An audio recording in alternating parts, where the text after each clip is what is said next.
This talk is called Believable Humans, and I'm Mike Mumbauer. I'm the director of PlayStation Visual Arts Service Group, and this is my colleague, Dr. Mark Sagar, director of Laboratory for Animate Technologies. I'm going to start with an interesting thing when I was putting together this talk.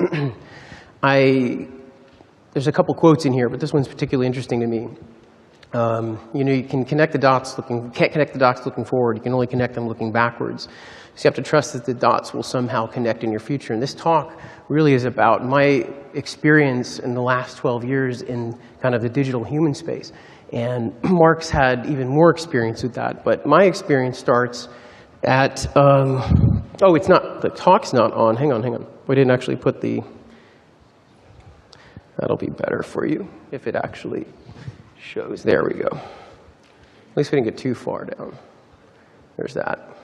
Okay. So again, my story starts, at least in digital character space, around 2003. And that's when I first met Mark Sagar. I was working on the Polar Express, and he was working on Spider-Man. I joined PlayStation in 2007. And that's when I started working on character stuff there, cinematic stuff. Since I've been at PlayStation, we've worked on about 45 different titles. And we do art and cinematic support for worldwide studios, focusing on digital characters, faces, and animation. So I'm going to show you here if you can see. So since I joined PlayStation, we've done roughly about 14 animated feature, with the equivalent of about 14 animated feature films in 6 years, but it's been in the video game space. Going back to Mark, just so when we do this talk, we're going to transition. I want to do the introduction so he doesn't have to do that. He's a PhD in engineering and specializes in performance facial capture and advanced rendering techniques, and also facial motion capture. He's got 2 Academy Awards, one for his work at ImageWorks on Spider-Man 2, and the other for his work at Weta on King Kong and Avatar. So I'm going to start talking now about some of the stuff from PlayStation and some of the story of kind of where we were, how we got there, and then kind of where we're going. And I want to start with The Last of Us. We're going to talk about it really briefly. How many of you guys went to Damon Shelton from Naughty Dog's mocap talk? So, okay, cool. I'm not going to talk a lot about it, but one of the important things for me in this talk, especially in terms of believable characters, I think this is a defining moment for video games. And this is a scene that we did in San Diego with my team. We helped create the characters, and we did a lot of, actually this entire scene of animation. For Last of Us, we did about 80% of the cinematic animation for the title. So hopefully this will play.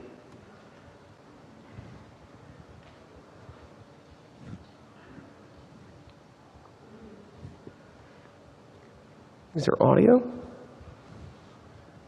Hang on. How many of you guys know this scene? Oh, this won't work without audio. David or whatever from the... Sorry, y'all. Let's see if this works now. Yes, sir. Listen, buddy, we've just been through hell. Okay, we just need... Shit.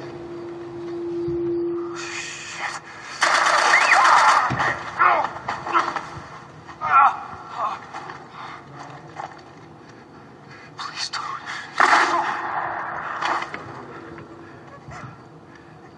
Oh, no. Sarah. Move your hands, baby. I know, baby, I know. Listen to me, I know this hurts. You're gonna be okay, baby. Stay with me. All right, I'm gonna pick you up. I know, baby, I know it hurts. Come on, baby, please. I know, baby, I know. Sarah. Baby. Don't do this to me, baby. Don't do this to me, baby. Come on. No.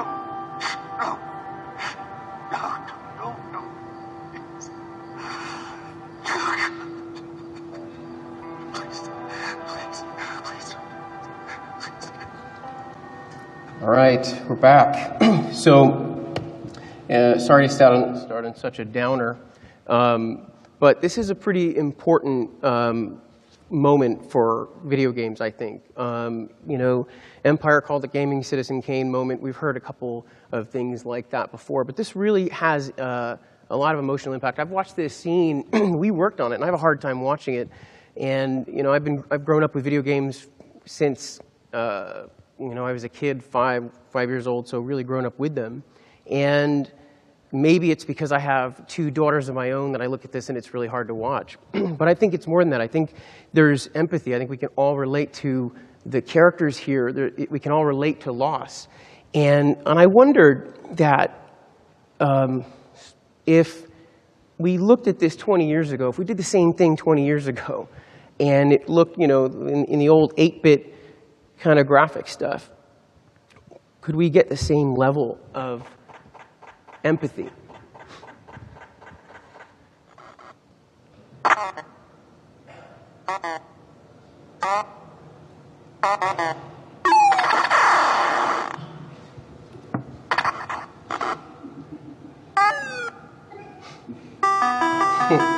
So it's the same scene, right? It's the same writing.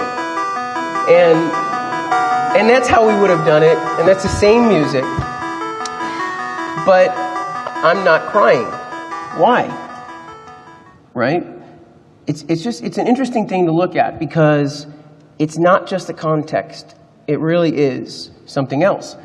So these games now are getting incredibly complicated, and they're very challenging, just like making anything great, right? It's about the quality of it. And quality is never an accident. It's always the result of high intention, sincere effort, intelligent direction, and skillful execution. It represents the wise choice of many alternatives. And this particular title is a great example of skillful execution, right, at every level. It's got relatable characters, outstanding casting, direction, and pacing. And that's really important. It doesn't matter what kind of entertainment we're talking about. It's using performance capture, which is really, really important. They've made smart visual choices. Some of the choices are related to the power of the machine and what can be achieved, but some of it really is about the choice just in terms of the style that they want to show. There's amazing music and sound design, and the truth is that Naughty Dog is one of the most advanced developers on the planet in terms of the way they think about collaboration. They handed us one of their best emotionally impactful scenes to deliver for them. And we had the same emotional investment in the game as they did. So game and movies, at least in terms of digital characters, in my opinion, fall into three different categories: realistic, hyper-real, and animated. And these are kind of, some game examples that are falling into these categories. This is not an opinion of where success lies. It's just an opinion of what they're striving to achieve and the category in which they kind of fall into. And for the films that really tried to do digital characters well, this is where they fell into as well. So I told you I started ImageWorks in 2003. One of the last films I worked there was Beowulf. Beowulf has a significant place in digital character history. It's one of the few films that attempt to make a realistic, believable character, human character, in a completely digital world. But it struggled to find an audience because it struggled to find a reason to exist. If you could shoot Beowulf physically, then why did you need it digitally? And the other issue is this, right? The uncanny valley. I haven't heard this term in a little while since I'm out of film, and it was a real big deal in 2003 till 2007. But for some reason, we don't really care about it that much in games. She's no hag, Beowulf. So, We both know that. But answer me. Did you kill her?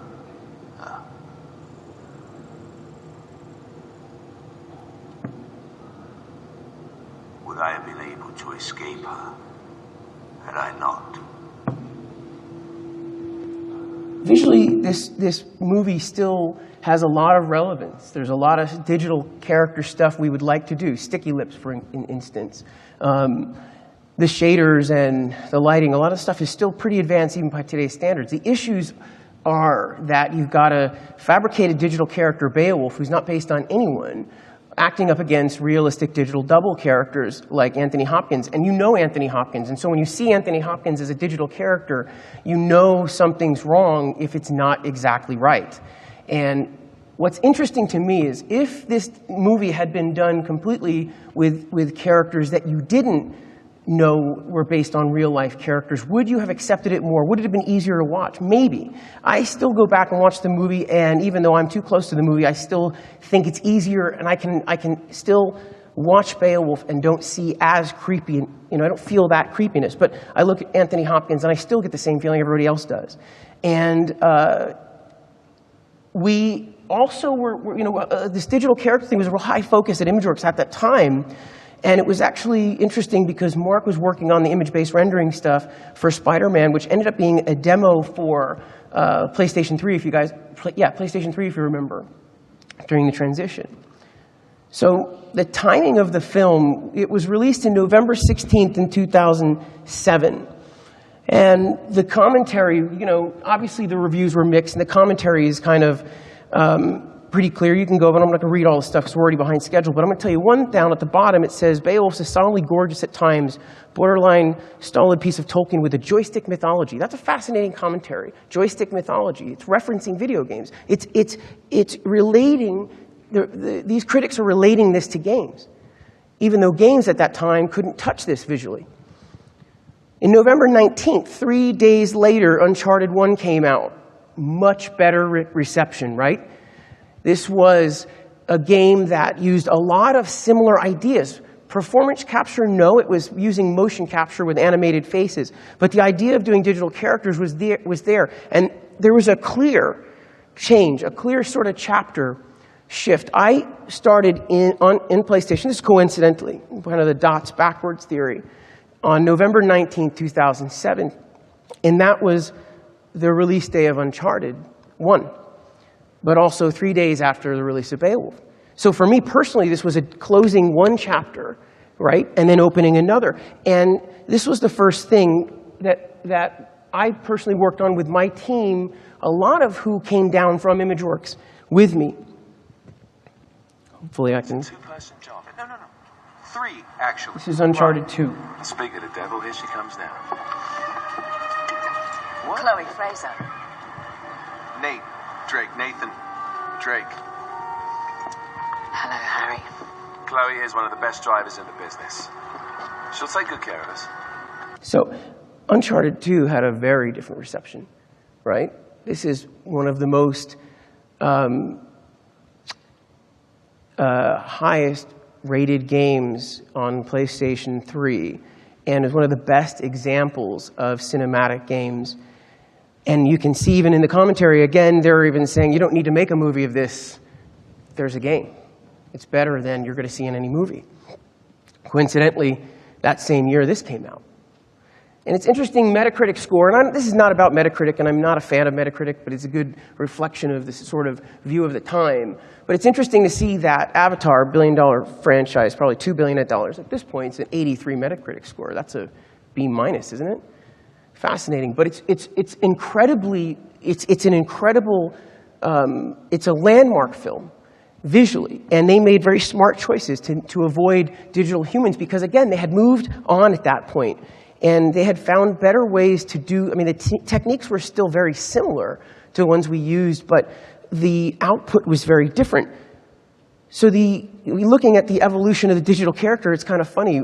We kind of gave up in film. We'd solved the problems of the monkeys and the fantasy characters and the aliens, but we kind of stopped here.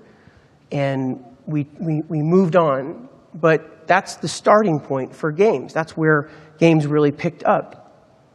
So around that time, we started doing more advanced techniques. And around 2007 to 2009, doing more advanced scanning techniques at PlayStation.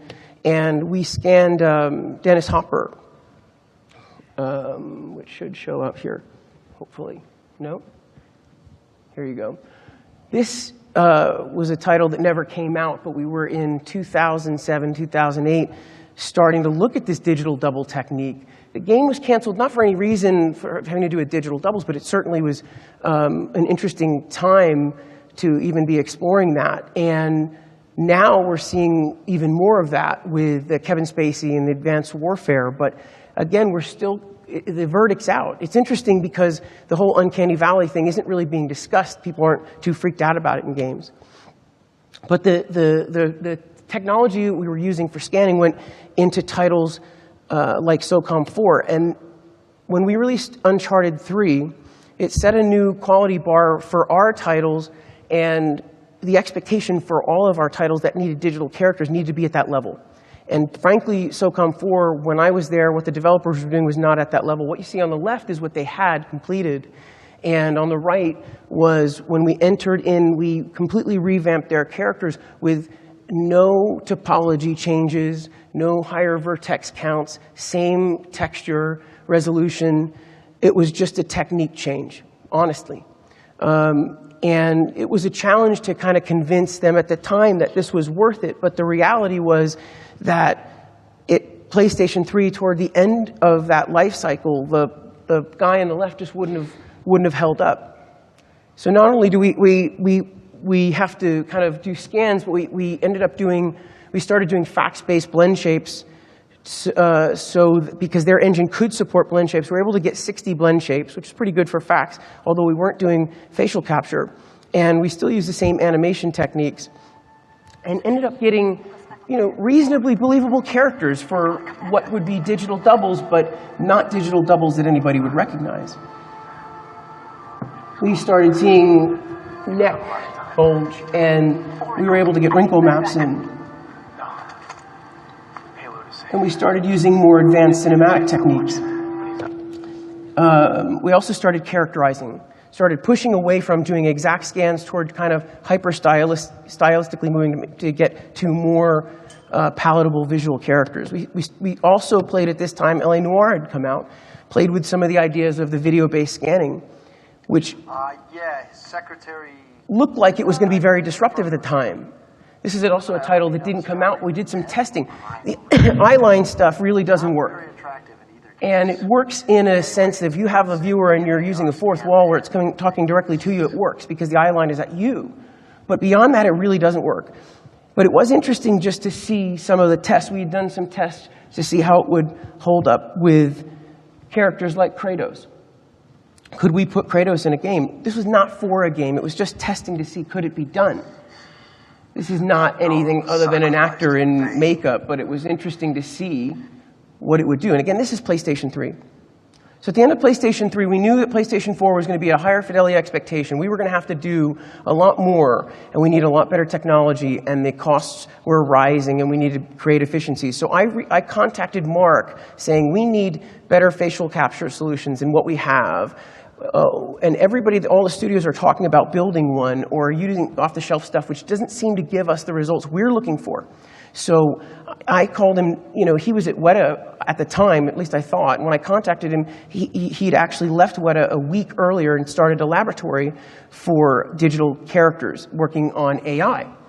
And we talked about building a commercial partnership immediately. 1 week after he started, we started talking, doing a commercial partnership and working on the technology advancements, all the stuff we'd learned over the years, building the technology and character advancements, the techniques, all the stuff that we'd learned over the years, using the performance capture techniques and the scanning techniques to build a system which we call Parrot. And this was literally our first test out of this system. This is only going to tickle. Beginning incision at upper abdomen.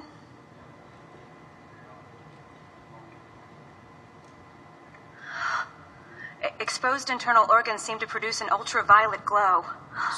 This was, again, not for a title. It was just testing to get the tech to see how far we could go with it. When I asked Mark, I said, hit bone or something. What, switching to hard, in your opinion, is the next gen in facial?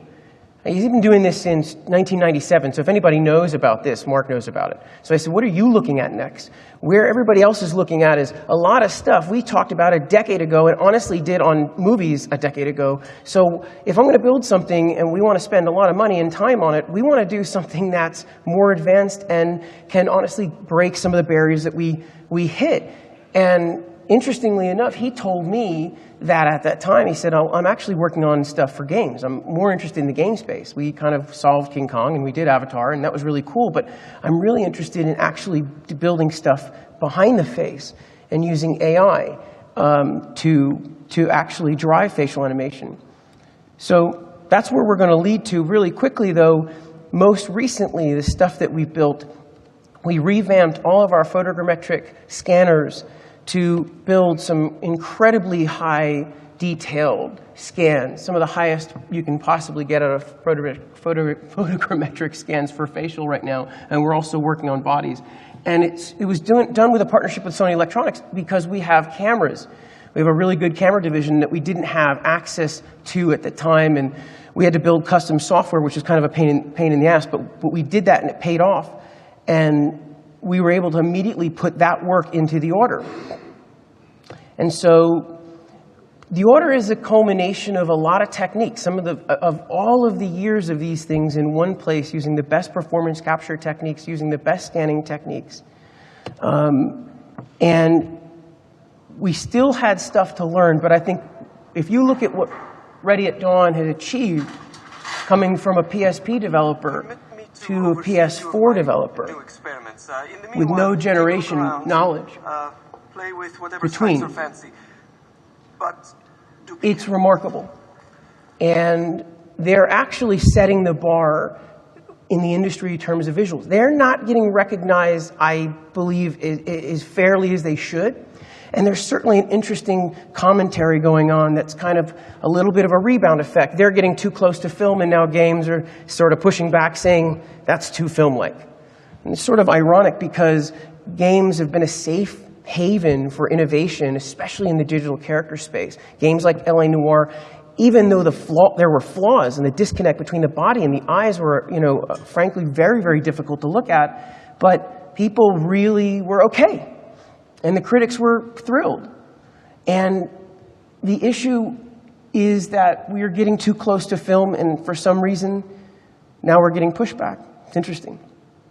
So now I'm moving on, and then we're going to transition to Mark. So I'm going to close out with our work on Uncharted 4. I don't have a lot to show you here because we're still working on it. But when we go back to the types of techniques we were using on Beowulf, this was very interesting. We did a base digital scan of Ray Winston, who played Beowulf. That couldn't be really utilized in any way. The scan was only used for reference, and only reference for how his face moved. And ultimately, mocap drove the poses that we would actually model from. So it's a remarkable difference from today for where we are with Uncharted 4. We're actually scanning an actor that's got similar facial structure to the character we want to look at. It's Nathan Drake. It's not an actor.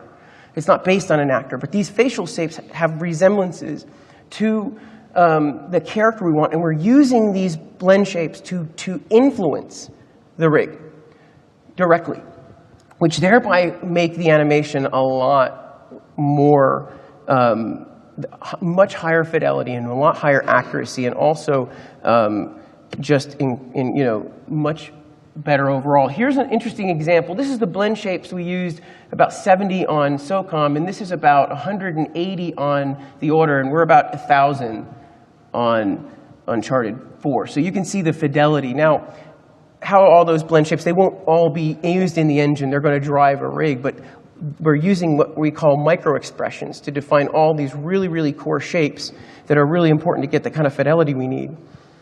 And the visual target, this was Beowulf in 2007, and this is Uncharted 4 in real time in 2015. And this is the rig, just showing you kind of a range of motion.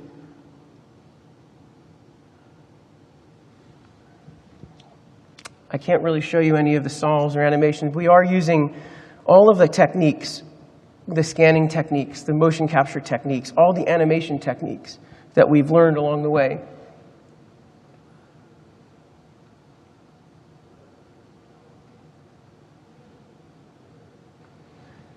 And finally, right now, our biggest challenge in this area is a lack of domain experts. For me, you know, I've worked in the industry between games and film for over a decade, and I know very few people that can build these kinds of systems. Mark's one of the few. The scale and complexity is enormous, and the artists and tech artists are highly specialized. They have to be, you know, completely understand how the face moves, and there's no training for that, really, and there's no schools that are focusing on that. So it's really hard to find blend shape artists. It's really hard to find animators with that focus. We need better technology and automation, otherwise it's going to be impossible to scale. So that's where our focus on, you know, and we just need more face experts. So I'll leave you with a quote. "The reasonable man adapts himself to the world, and the unreasonable one persists in trying to adapt the world to himself. Thereby, all progress depends on the unreasonable man." I'm going to now pass it on to the most unreasonable man I know, Mark Sagar, who has some really incredible technology to show you in terms of, again, this is not being utilized right now, but this is stuff that is going to be coming, and when we start figuring out how to use this stuff, it's going to change things. So I'm going to drop a few emails here. That's mine. Feel free to contact me. I'm sorry, it wasn't highly technical, but if you have any technical questions, I'll be happy to answer them, along with Kara Michaud, who is one of the most important influencers on the art side, if not the most important influencer on titles like The Order and Uncharted 4, and Tom Bland, who's been the animation director on our side for these titles since Uncharted 2. So these are the guys to hit up and ask questions about. Thank you. I'm going to pass it on to Mark.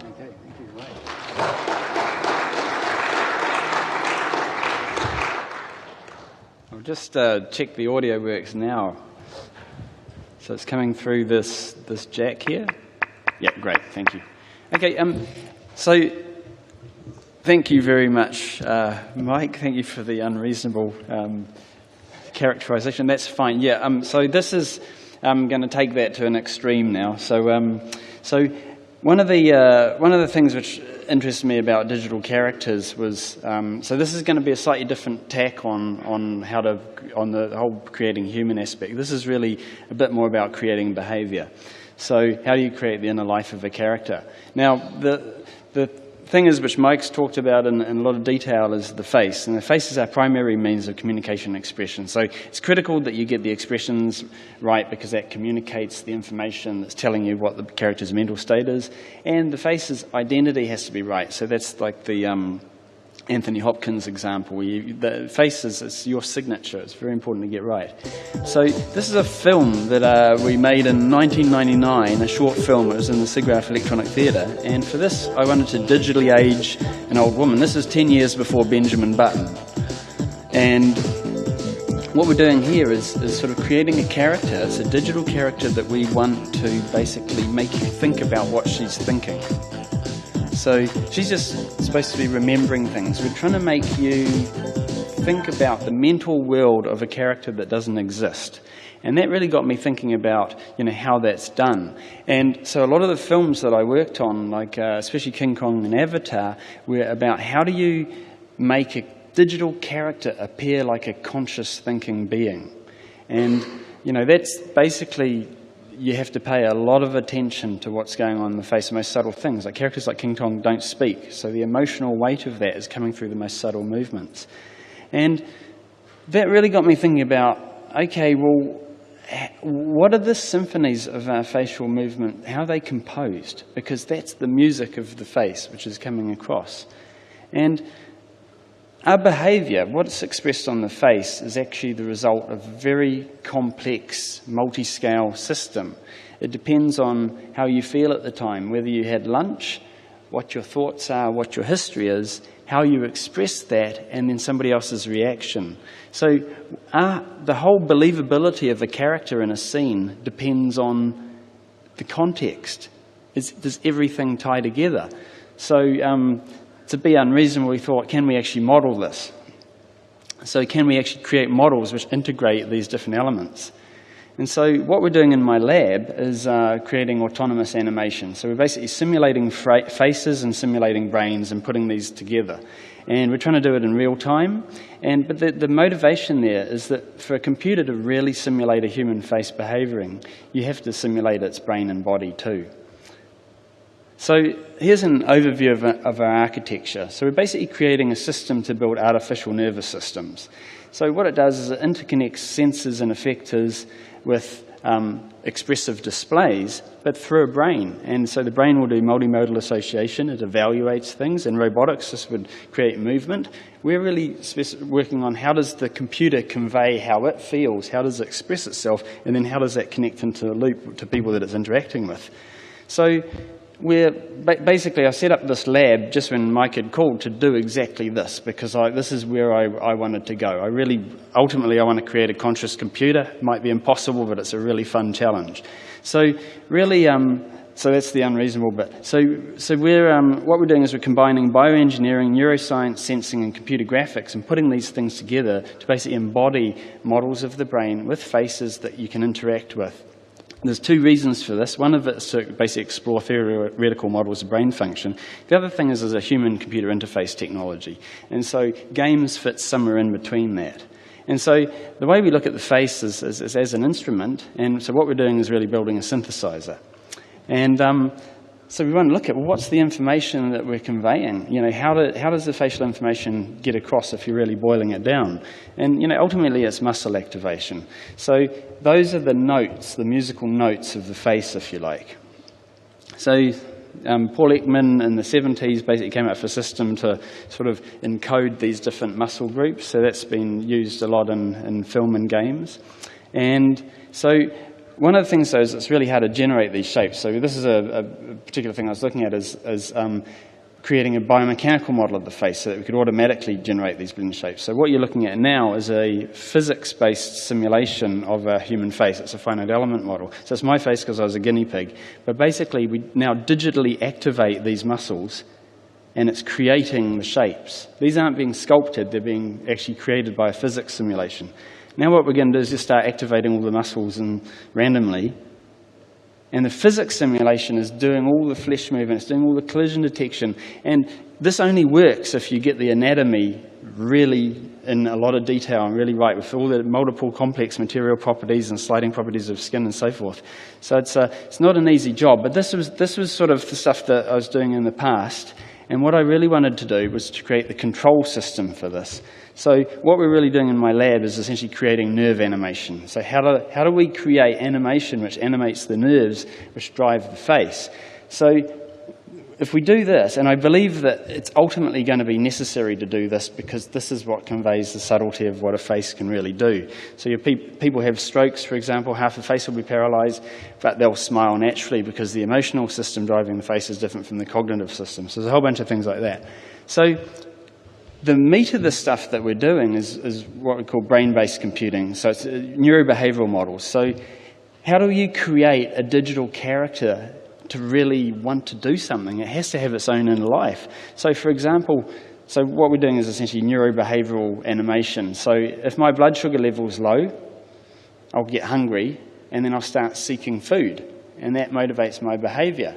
If I get blocked in getting my food, I'll start getting angry and so forth. So these are core models. It's like we're trying to model what motivates a human and actually put that in a computer. And at the same time, we're also doing models of the emotional systems, attention systems, and also learning. How do these systems learn? Because we want them to learn in the same way that people do. And also, how do they interact socially? So we build all kinds of different models. Like, for example, this is a model of basal ganglia, which is a crocodile has a giant basal ganglia. So this basically does habitual behavior and learning, reinforcement learning, things like that. And we also want to look at what's actually driving the emotion. So we've actually been building models of the emotional systems. Now, they're very controversial, but we look at the physiology. So we build physiology models of these emotional systems. And then we start looking into, like, how does the brain learn? And, you know, this is a sort of simple example of the brain self-organizes a lot. You just expose it to new information, it just learns new stuff. So I would hit a go button, here's a bunch of random colors. It's just self-organizing. That could be words, it could be colors that you're seeing, part of your visual system learning, or it could be words that you're learning for the first time and that sort of stuff. And you build hierarchies of these types of things, and you start getting essentially nature's equivalent of some of the things which, like Google, were doing with things like deep learning and so forth, but it's all the same type of stuff. We're taking a biological approach. So we also look at memory. You know, how does a computer remember its experiences? So we're building basically models of the memory system. So this is just an old test, which is basically the computer imagining a sequence of numbers. It knows what's going to happen next.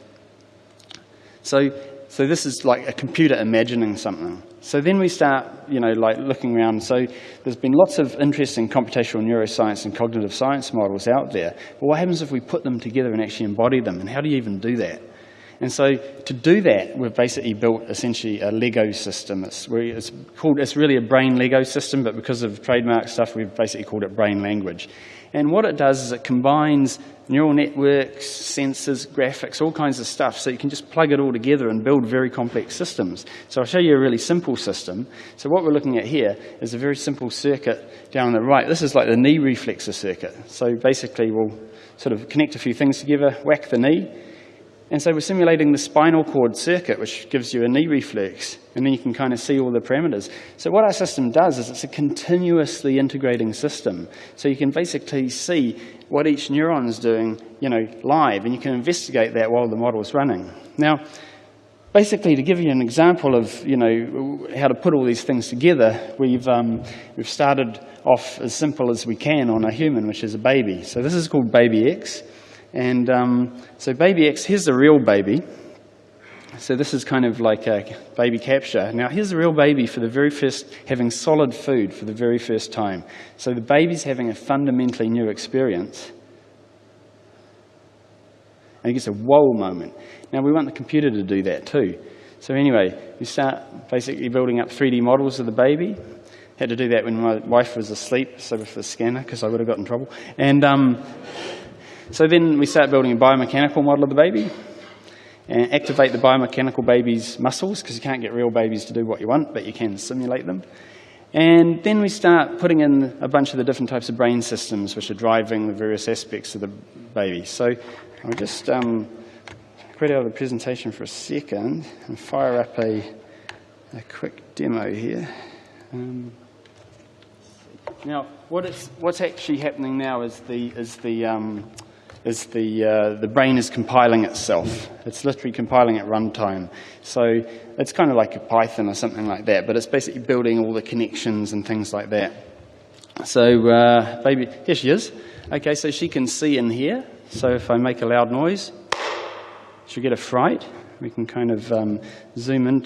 So let's see if I do this. We've just changed all the view keys. We can move the light around like that. So, you know, she's watching me and reacting to me. We can kind of take a look at what she can actually see. So you can see me here. So I'm looking at her and I smile at her. Hey, sweetheart. Now, she's not copying my expression. She's actually getting feel-good chemicals and then smiling. Now, she's constantly learning. So she's learning online. So if I do, like you've heard of Pavlov's dog. So if I do and I'll see if we can hear this from the microphone. Can everybody hear that? So, okay, that's called a conditioned stimulus. So now I'm going to pair it, and I'm going to go, okay, let's see, and hey, sweetheart. Hey, you like the bell? Yeah, the bell is awesome. Okay, so now I've kind of paired that, and let's see what happens now when I do the bell. She's sort of learning her context. So she's basically learning online all the time. Okay, so then let's jump through to a few other things. And so you can see, now what we're looking at up here is basically a bunch of different neuromodulators. So she's got oxytocin, she's got dopamine, she's got all these different types of things driving her. Now, if I abandon her, I'm just going to sort of be a bit cruel here and sort of like hide from her. Now, she's going to sort of start wondering where I've gone. She knows I've gone off somewhere to the left. But if you start watching where the arrow pointer is, she's going to start getting stressed out. We're actually setting off her stress system. So, by the way, all of our animations are completely generated by neural network circuits. And those are driving the particular muscle. So she's getting actually upset now. We've got her cortisol's gone up, and she's stressed out. Hey, sweetheart, it's okay. And she's listening to my voice and everything. So it's like, hey, don't cry, it's okay. Okay, so now we're going to be a bit more cruel and actually remove her face. So, and so you can see what's actually driving behind it. So literally what you're looking at now are the circuits actually driving the muscles, driving the face. So you can see the eyes, you can see the neural networks, you can see the nuclei in the brainstem which are driving the eye muscles. And as I'm moving around, it's just kind of looking. So now what I'm going to do is kind of like, change all my view keys. So we've got this whole model of the brain. You can go around, we've put the things in the appropriate anatomical place. So the idea here is we put our neural networks in the place where they really are.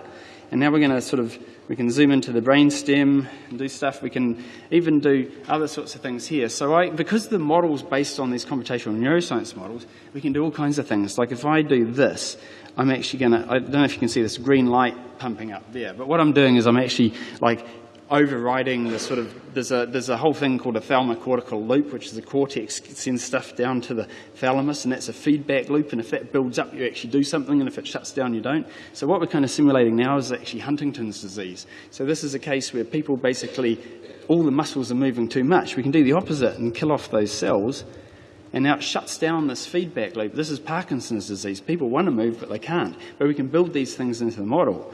And now we're coming out of the model, and so we can I'll even show you the effect externally. So I'm now going to bump up the dopamine. So watch your pupils. So this is essentially like putting the baby on amphetamines. So it's like you can do all these types of things, but it actually drives the behavior of the model. It changes its learning abilities and all kinds of things. Now, let's just jump to another thing. And we've been teaching her to read. So I'm going to show you, this is her little first words book. So I'm from New Zealand, so I'm going to show you a sheep. Okay, right. Okay, sweetheart. What's this? What's this? Sheep. Good girl. Okay, and we'll see if she can read a word. Okay, what's this? What's this say? What's that? What's that say? Hey? Come on, what's that? Hey, look at me. Pay attention. Pay attention. It might be the lighting. Yeah, that could help. I'll show her some other word. Okay, hey, what's this? What's this? Cluck. Good girl. Okay, so she's hearing me and getting rewards and all kinds of things. So she's basically can... Hey, what's this? Look. Good girl. Okay, now I'll show you some things which I can't, which take longer to train, these are things which might take an hour or something to train. So this is learning to imitate a face. So what's happening here is the baby is now going to just do random facial movements. And I'm copying here. This is what parents do to kids. So we're basically trying to build a computer which you can teach like a child. Now as time passes, the baby starts learning those associations. And now she's copying me. Good girl. Good girl. Yeah, clever. Okay, let's do that again. Okay, are you ready? So we combine all the expressions are generated through neural networks. It's everything synthetic. Now this is what we've done is we've connected her brain to the bat in the game Pong. She doesn't know this. This is just like a baby sees its arm for the first time type thing flailing around. But she gets a reward every time she hits the bat. So she's actually going to teach herself to play Pong. Right, so over time this takes about an hour. Now she's got mental control over the bat. So that's a sort of example of the baby. So it's basically creating a character which is embedded in the world, which is learning from the world, which is reacting to it. So if we kind of move forward a little, hang on.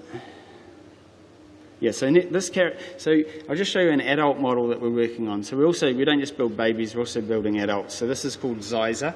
So she's a work in progress. So I'm just going to fire her up.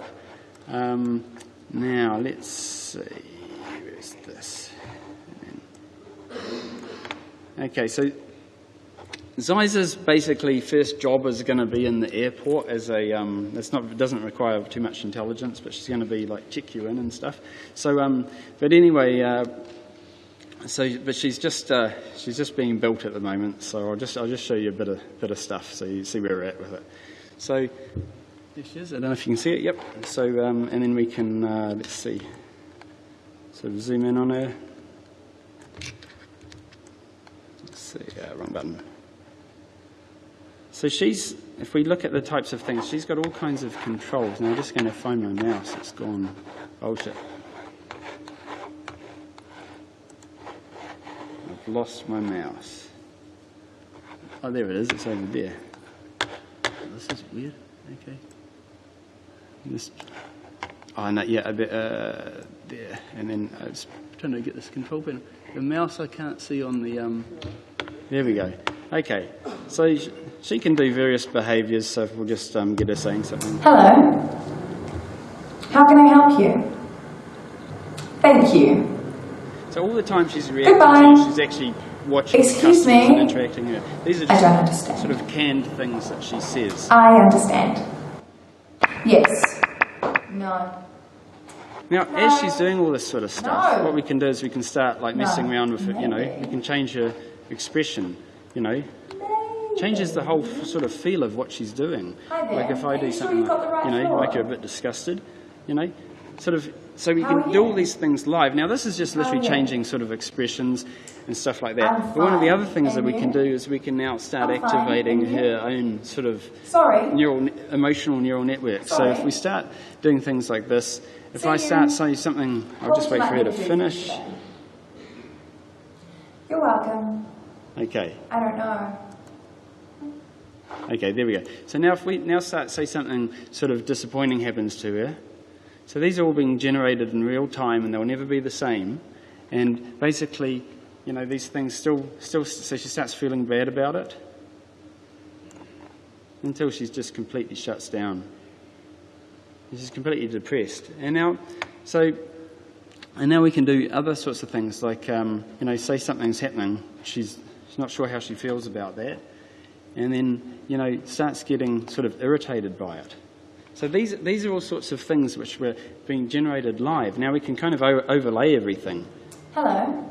You know, so she might not be, How can I help you? you know, in all these different sorts of Thank states. you. So, and because we're in San Francisco at the Game Developers Conference, we've got some cool glasses for her, so she looks like a game developer. So there she is. And so she can hear me and do various sorts of things. So anyway, pretty much what I will then, so basically that's the sort of system overview, and you know, it's thanks to a fantastic team that I've got that we can put all these things together. So we're working on lots of different technologies which are all going to start coming together this year. So we've got a lot of goodies to show probably in about a year. So some of this stuff is going to be out in the public in a few months. So yes, thanks very much, and yeah.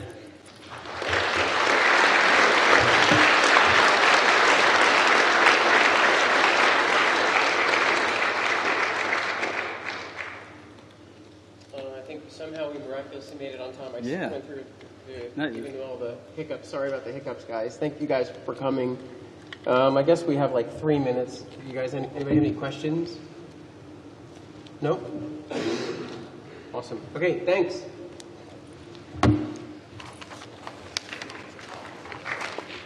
Okay.